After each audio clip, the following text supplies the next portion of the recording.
வயிற்று வலிக்கான மருந்து தான்ப்பா நீங்கள் சொல்கிறேன். எனக்கு ரொம்ப இந்த வெயில் நேரத்தில் வந்து சூட்டு காரணமாக சின்ன பிள்ளைகளுக்கும் வரும், பெரியவங்களுக்கும் ஒரு வயிற்று வலி. அதுக்கு ஒரு எளிமையான வைத்தியம் தான். என்ன கேட்டோம்னா, தயிர். வெளியே வாங்குற தயிர் வாங்கக்கூடாதுப்பா. அது பாக்கெட் தயிர். என்ன அது வந்து பார்த்தோம்னா தயிரே கிடையாது, அது இட்லி மாவு. அது தயிர்னு நம்ம ஒத்துக்கவே முடியாது. அது வீட்டில் பசுந்தயிர் ஊற்றுறதா இருக்கணும். பசும்பால் வாங்கிட்டு வந்து உரம் ஊற்றி வச்சுக்கோங்க. வெளியே அந்த தயிர் வாங்குறத நிப்பாட்டிருங்கப்பா, வேண்டாம்ப்பா. என்ன இந்த பசுந்தயிர் வீட்டில் இருந்துச்சுன்னா கெட்டி தயிரில் நல்லா 2 ஸ்பூன், ஒரு டம்ளர் தயிரில் வந்து நல்லா 2-3 ஸ்பூன் சின்ன ஸ்பூனில் தயிரை இதை ஜீனியை போடுங்க. ஜீனியை போட்டு நல்லா கலக்கிட்டு 2 துண்டு ஐஸ் கட்டி, ஃப்ரிட்ஜில் இருந்தால் ஐஸ் கட்டி எடுத்து போட்டு நல்லா கலக்கிட்டு குடிச்சிருங்க. நீங்கள் குடிச்சிடலாம். இதே மாதிரி பிள்ளைகளுக்காக இருந்தாலும் இந்த ஒரு டம்ளர் தயிர் கொடுக்கலாம், தாராளமாக கொடுக்கலாம். என்னங்க பாட்டி ஐஸை போட சொல்கிறீங்க, ஐஸ் வந்து சூடு தானேன்னு சொல்லுவீங்க. என்னன்னு கேட்டோம்னா முள்ளால் தான் எடுக்கணும். இப்போ தயிரும் கூட என்னம்னா, தயிர் வந்து சூடு, மோரை ஆக்கணும்போது குளிர்ச்சி எப்படிம்பாங்க.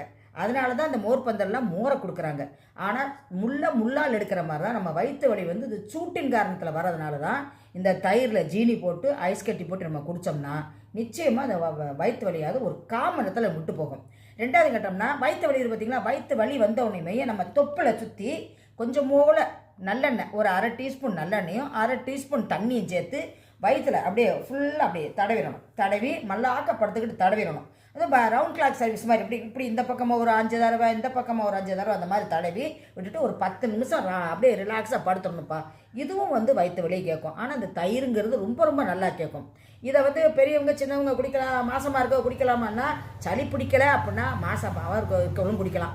மாசமாக இருக்கவங்களுக்கு எதுக்கு வயிற்று வலி ஒன்றா இந்த சூட்டின் பேரில் தான் வயிற்று வலி குடிக்கிறனால ஒன்றும் தப்பு கிடையாது.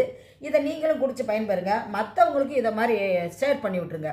இது இன்னொருத்தவங்க பார்த்தோம்னாப்பா, ஒரு சில பேருக்கு வந்தோம்னா மனத்தை கொமட்டிக்கிட்டு வாந்தி வர மாதிரி இருக்கும், தலை சுத்துறமாக இருக்கும். அவங்களுக்கு மெடிக்கலுக்கு போகாமல் ஒரு சின்ன மருந்து பார்ப்போமா.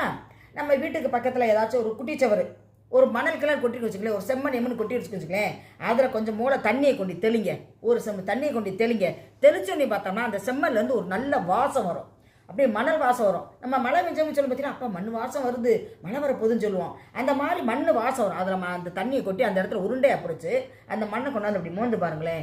எங்கே இருக்கிற அந்த இது மயக்கம் வர்றது செய்யறது எல்லாமே நின்று போகும். இது நாங்களாம் செஞ்சுருக்கோம். கிராமத்தில் இருக்கவங்க இன்னும் அந்த மாதிரி இது பண்ணுறாங்க.